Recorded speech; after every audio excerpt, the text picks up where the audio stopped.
हात असणारे सगळे फाटून गेलेले आहे. रागे हानिता तुंडालाता तव चंचू घाते करती घाता करोनी घाता रावण केला स्वस्वता मग लंखनाता गजबजिला. आणि पुन्हा हाताने मारू लागला तर हात असणारे सगळे चिरून टाकले, कापून टाकले आणि हाताची अशी अवस्था झाल्याबरोबर तो असणारा आपल्या लाथाने मारू लागला. आणि लाथाने मारत असताना मग जटायूला अत्यंत राग आला आणि रागाने असणारा आपली जी काही चोच आहे त्या चोचीने घोटे फोडले, त्याची पिंडरी फोडली, पाय असणार एकदम लसलसीत करून टाकले, सगळे रक्त बंबाळ अशा प्रकारची असणारी स्थिती ज्यावेळेस त्या रावणाची झाली त्यावेळेस असणार त्याला कळून चुकलं की आपण कितीही असणारं युद्ध कौशल्य याच्या समोर दाखवलं तरी आपण आता या ठिकाणी विजयी होऊ शकत नाहीत. आणि जर इथून पुढे जास्तच बळ राहून जर युद्ध केलं तर आपण जगू बी शकत नाहीत असा विचार राहून करू लागला. तळकोणी गगनी भरे धड पहानानी दाही शिरे मस्तक बेदी चंबू चक्रे मुके नखाग्रे विदारी. आणि अशा प्रकारे पुन्हा असणारा तो इतका हाताहात झालेला आहे, रावण रक्तबंबाळ झाला तरी त्या जटायू पक्षाने असणारा आकाशित उडी घ्यावी आणि अत्यंत वेगाने येऊन पुन्हा असणारा चंचूने त्या ठिकाणी चोचीने मारा करावा, पुन्हा असणाऱ्या पायाने विदरून टाकावा, पुन्हा असणारा आपले जे काही पंख आहे त्याने झडपावा, त्याच्या असणारा अत्यंत भयंकर असणारा मार देण्याचं कार्य जटायू करू लागले. नकी पंखी चंचू धारे रावण लागले घायावरे धाके धाके जिकडे सरे तिकडे नखाग्रे मारीजे. आणि गरुड आकाशात गेला, आकाशातून असणारा धाव घेऊन आपल्याकडे येतोय हे बघितल्या बरोबर असणारा पंखाने नख्याने आणि चोचीने मार करणार त्यावेळेस असणार इकडे बाजूला सरक इकडे बाजूला सरक, परंतु जो जिकडे सरकेन तिकडे जाऊन असणार त्या ठिकाणी जटायू मार देऊ लागला. जटायू पक्षांचा घात रावण उडविला न भांत गगनी भोवंडोनी आवर्त पडिला मूर्छित अंधमुख. पुन्हा शेवटला जटायूने काय केलं तर उडून असणारा त्याच्या अंगावर बसले, अंगावर बसून असणारा आपल्या पायाने त्याला पकडलं आणि जकडेत घेऊन असं असणारा आकाशात फिरवलं की फिरून ज्यावेळेस असणारा धरणीवरती पुन्हा आपल्याला त्यावेळेस असणार त्याला भुरळच पडली, मी कुठे काय काहीच असणार त्याला सुधारणा झालेलं. येथून पुरे पुरे रण रावण दाती धरी तृण अकाली ओढवले मरण जटायू प्राण घातक. आणि पुन्हा असणारा त्याने आता दातातच गवत धरलं की मी आता काय करू, दात असणार लटलट लटलट करू लागले, सगळं अंग असणार थरथर करू लागले आहे, खडखड खडखड दात वाजू लागले, त्याच्यामुळे तोंडात असणारे गवत धरलं. गवत धरून विचार केला की मी असणार माझं मरण तर हिथं काही नाही, मला विज्ञान आहे सगळ्या गोष्टीचं, मग तरी असणार माझं अकाली या ठिकाणी मरण येतंय की काय, हे जटायू असणार मला हिथंच मारतो की काय, याची असणारी भीती त्या ठिकाणी त्या रावणाला वाटू लागली. मी म्हणे हे पाखरू परिहाती वीर थोर वीर महाशुरू विष भुजांचा केला चुरू अति दुर्धरू जटायू. आणि मी याच्या समोर ज्यावेळेस आलो किंवा ह्यो असणारा पक्षी माझ्या समोर आला त्यावेळेस मला वाटलं की काय असणारा नुसता पक्षी तर आहे, याच्यासोबत असणारं काय युद्ध करून होईल, परंतु याच्यासोबत असणारं ज्यावेळेस असणारं याने युद्ध कौशल्य दाखवलं त्यावेळेस असणारा भयंकर अशा प्रकारचा शूरवीर हा निघाला. याने माझ्या हातामध्ये हात म्हणून हात ठेवले नाहीत तर याने सगळं असणार मला रक्तबंबाळ केले, माझा जीव जातो की काय, माझा जीव सुद्धा असणारा कासावीस त्याने करून ठेवलाय, सर्वांगाला कोणता अंग म्हणून अंग राहिलं नाही, इतकी असणारी दयनीय अवस्था या जटायूने केली. अशा प्रकारचा खेद असणारा त्या ठिकाणी रावणाला वाटू लागला. जटायूने लाविली सखी दाही मुखेशी विमुख रावण पाडिला दो मुख जीवा संकट मांडले. आणि जटायूने महान अशा प्रकारची ख्याती केली, वरून उचलून खालून आदळलेल्या मुळे असणारा त्याचं मुंडकं जे आहे रावणाचं ते सगळं मातीत खुपसलं होतं, नाका तोंडात माती गेली, ज्या जखमा झालेल्या होत्या त्याच्यात सुद्धा असणारी सगळी धूळ गेलेली आहे. आणि अत्यंत वीर शूरपणाने जे काही जटायूने युद्ध केलं ते आता आपल्याला असहनीय आहे असा प्रकारचा विचार तो रावण करू लागलेला आहे. नचले बळाची अंगावन परम दुःखी झाला रावण मग करावया जटायू छळन कपट पूर्ण मांडिले. आणि आता रावण तर काय त्या परिस्थितीत राहिला नाही की मी पुन्हा उठन आणि युद्ध करेन आणि पुन्हा असणाऱ्या त्या ठिकाणी विजय त्या ह्याच्यावर जटायूवर मिळवेन. मग त्यांनी विचार केला की मी आता नेमकं करू तरी काय शकतो, म्हणून छळ केल्याशिवाय आता आपले काही उपरमती नाही. अशा झाला रावण मग करावया जटायू छळन कपट पूर्ण मांडले. चंद्र भगवान की जय. रेणुका माता की जय. गणपतीला नमस्कार करून कथानुसंधान सांगायला सुरुवात करीत आहे. कथा फार सुंदर आहे महाराज आणि फार सुंदर महाराजांनी सांगितली महाराज. खरोखर धन्य धन्य महाराज तुम्ही. आणि ज्या वेळेस इकडे विषय चालू आहे राजा रावण जटाव्यावरांना त्रास द्यायला लागला, त्यावेळेस राजा रावण दुःखी झाला महाराज. आणि रावण म्हणला जटावे आता आपण युद्ध करू, पण कसं करू? उष्ण युद्ध करू. मग आता कसा युद्ध करतोय कसा करतोय हे ऐका पुढं. मग रावण म्हणे लवलाये दोघे झुंजो उसन गाये. तव जटायू म्हणे तुझ्या शक्ती नाही उष्णे के फेडशील. कोण म्हणलं महाराज? ज्या वेळेस राजा रावण म्हणला उष्ण युद्ध करू, त्यावेळेस जटायूने सांगितलं रावणा तुझ्याकडे शक्तीच नाही म्हणला, तुझ्याकडे बळ नाही, हिने दिन अवस्थेचा आहेस आणि उष्ण युद्ध कसं काय करशील? आणि तू काय उष्ण युद्ध करायसारखं आहेस काय? असं रावणाला जटावी पक्षी बोलू लागलेला आहे. मग याला कसं वाटतंय महाराज? काय वाटतंय बोला. काय हानिता सर्व सर्व वर्म न कळे न ढळे तो युद्ध परम. तू नेनसी युद्ध धर्म व्यर्थाक्रम बळाचा. राजा रावणा तू राजा आहेस, तुझ्याकडे नेती तुझ्याकडे धर्म आहे, पण तुला नेती धर्म कळलेला नाही. नेतीने युद्ध करायचं हे सुद्धा तुला कळलं नाही. कोण म्हणतोय महाराज? पक्षी म्हणतोय. आणि जो पक्षी असणारा ज्ञान राजाला सांगतोय, मग राजासारखा मूर्ख कोण असन? रावणच असल. रावणाला किती जरी बोललं तरी रावण त्याला असणारा समजत नव्हता. अशी अवस्था रावणाची होती. घालोनी श्रीरामाची आन जटायू पुषे रावण. वा. तुझे कोणे टाई मरण सत्य संपूर्ण मज सांगे.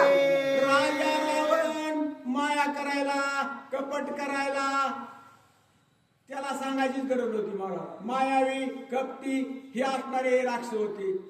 मग राजा रावणानं कपट केलं. कपट करून काय केलं? ए जटावी तुला रामाची आण आहे आणि रामाची आण तुला, तुझं मरण कशात आहे सांग बरं. आणि तुझं मरण सांगितल्यावर मी माझं सुद्धा मरण सांगतो. कोण म्हणतंय? रावण म्हणतंय. वाचा. वळलिया त्या कांतीये ओढवल्या अनंत गते.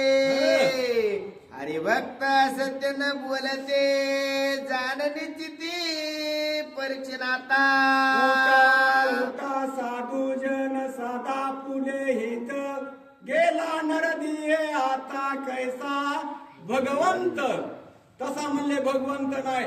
आणि मग ज्या वेळेस भगवंताचं नाव घेतल्यावर महाराज हे पशु होते पक्षी होते, पण यांनी विचार केला देवाचं नाव आहे आणि देवाची माझ्या शपथ घातली. मग काय खोटं बोलणार आहे का? खोटं बोला येत नव्हतं महाराज. इथं रामायण चालू आहे. रामायण चालू असताना आपण खोटं बोलतो का? बोलू शकत नाही. जटावी होता पक्षी होता, पण खोटं बोलण्याची पात्रता त्यांच्याकडे नव्हती. भावार्थ दावोनी उदंड मधुर शाब्दी असत्यलंड. त्याचे मुख नरकुंड काळे तोंड तयाचे. देवाचे नाव घेतोय महाराज. देवाचे नामस्मरण आहे, देवाची पोथी वाचतोय, सांगतोय, कथा ऐकतोय आणि ह्याच मुखानं खोटं बोलतोय महाराज. त्याचं काळं तोंड असावं, त्याचं तोंड सकाळी उठून बघू नये. का खोटं बोलतोय? म्हणून असणार जटायू त्या ठिकाणी रामाची शपथ घातल्यानंतर जटायूचा देह सोराचा शांत झालेला आहे महाराज. जटायू म्हणे रावणाशी, जरी तू निज मृत्यू सांगसी, तरी मी सांगेन तुझ पाशी, यराशी नेम झाला. राजा रावणा, तू रामाची शपथ घातलीस आणि रामाची शपथ घालून मला मरण विचारलंस ना. पण रावणा, मी तुला सांगतो म्हणले, खरोखर माझं मरण कशात आहे हे तुला सांगतो, असं जटायू असणारा रावणाला म्हणतोय. घातली श्रीरामाची आणे, तरी असत्य न बोले. वा वा. गेल्या प्राण दुही पंकी माझे मरण, सत्य संपूर्ण वदे पक्षी. यावेळेस जटायूने सांगितलं, राजा रावणा ऐक म्हणले, माझं मरण तुला सांगतो म्हणले. कशामुळं सांगतो? तू रामाची शपथ, माझ्या मालकाची, माझ्या स्वामीची शपथ घातलीस म्हणून तुला मी माझं मरण सांगतो. रावणा, जर माझे दोन्ही पंख जर उपटिले तर त्याच्यामध्ये माझा मृत्यू होतोय आणि मी मरल.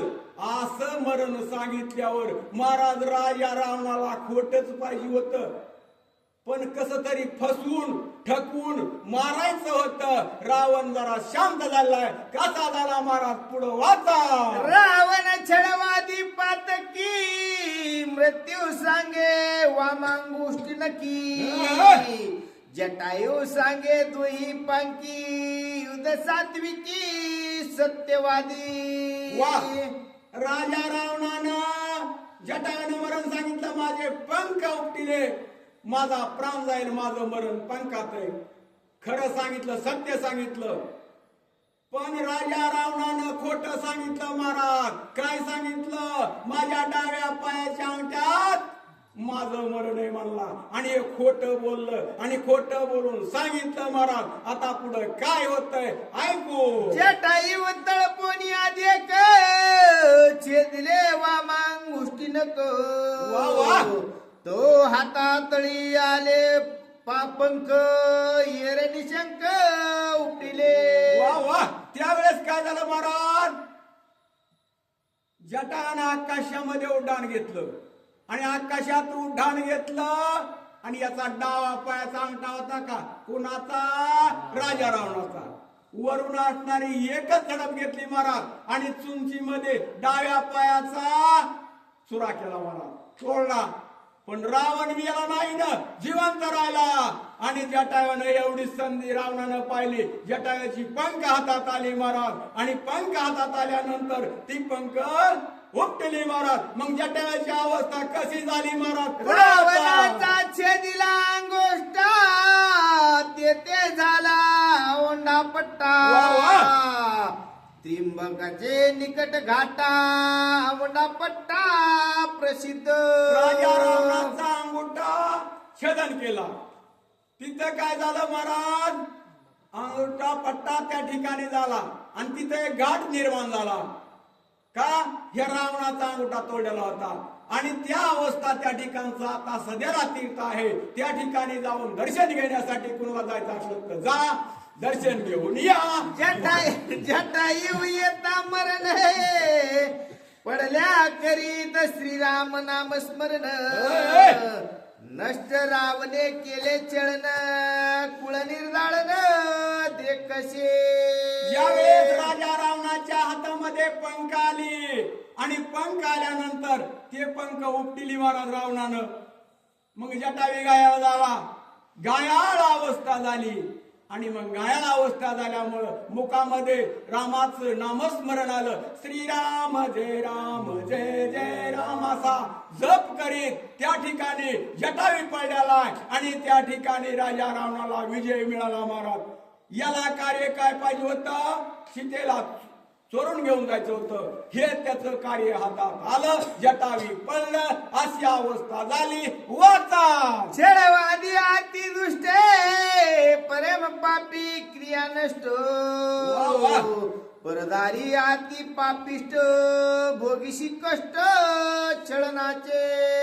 राजा रावणाची अवस्था आहे महाराज. दुसऱ्याच्या स्त्रीचं हरण करणं, तिला ठकविणं, तिला फसविणं हे असणार छळण आलं महाराज. कुणाला? राजा रावणाला. हे दुःख फेडावं लागतंय महाराज. रावणाला जटा पुढं फेडावं लागलं होतं, पण रामाची शपथ घातली म्हणून जटायूनं खरं बरं सांगितलं. नाहीतर रावणाला माराय केले. रावण मोठा होता का मारा जटायू पुढं? जटायू एका क्षणामध्ये रावणाला संपित होता. अशी अवस्था रावणाची होती. बोला. छळनाच्या कपट निष्ठी जटायू मूर्छित पडला सृष्टी. वा. श्रीरामाच्या निज भेटी आत्मकंठी धरिलासे. जटायू सीन झालेला महाराज.